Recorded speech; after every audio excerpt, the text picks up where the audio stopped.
এয়া বেপাৰীৰ পৰা মাছ ল'লোঁ, কাৱৈ মাছ দেখিছে। বহুত ডাঙৰ ডাঙৰ কাৱৈ মাছকেইটা, হাইব্ৰিড নহয় বুলি কৈছে। এতিয়া কি হয় খালেহে গম পাম আৰু।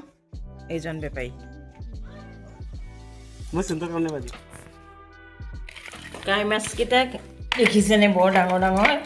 এতিয়া এইবিলাক হাইব্ৰিড যদিও নাজানো, কিন্তু হাইব্ৰিড নহয় বুলি কৈছে।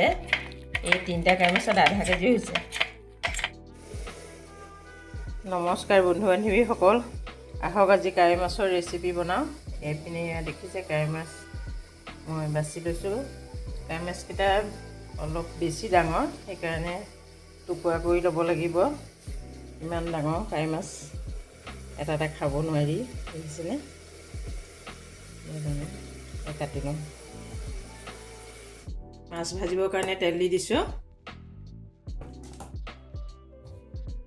মাছকেইটা ডাঙৰ ডাঙৰ কাৰণে ইয়াত টুকুৰা কৰি ল'লোঁ। এতিয়া তেল গৰম হৈ গ'ল, এইফালে মই মাছখিনি ভাজি ল'ম।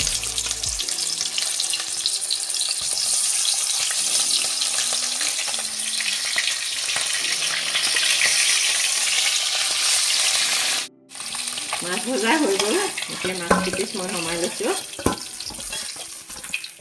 এতিয়া এইখিনি তেলতে কেইটামান কালজিৰা দি দিম,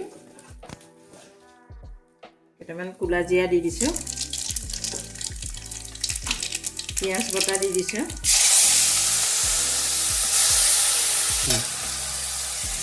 কেঁচা জলকীয়া, আদা নহৰু একেলগে পিচি থৈছিলোঁ, সেইকণ দি দিছোঁ। অকণমান লৰাই ল'ম। এটা বিলাহী পিচি থৈছিলোঁ, বিলাহীকণ দি দিছোঁ।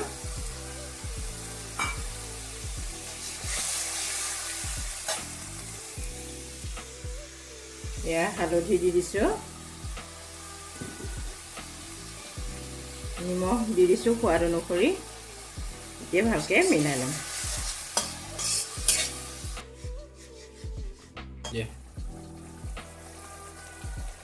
অকণমান জলকীয়া গুড়ি দি দিছোঁ।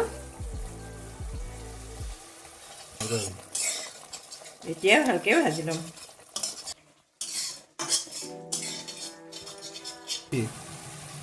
কাজু বাদাম পিচি থৈছিলোঁ, এই কাজু বাদাম পিচাখিনি দি দিছোঁ। এতিয়া অকণমান উতলি লওক।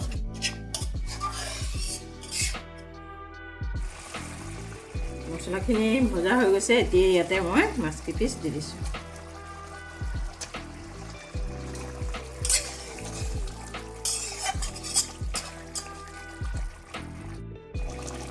এয়া হৈ গ'ল। এতিয়া অকণমান ধনিয়া দি দিছোঁ, কেঁচা ধনিয়া দি পেলাই নমাই ৰাখি দিম। এয়া হৈ গ'ল, মই গেছটো বন্ধ কৰি দিলোঁ। বন্ধু বান্ধৱীসকল, এয়াই আছিল মই বনাই দেখুওৱা ৰেচিপি থালিখন।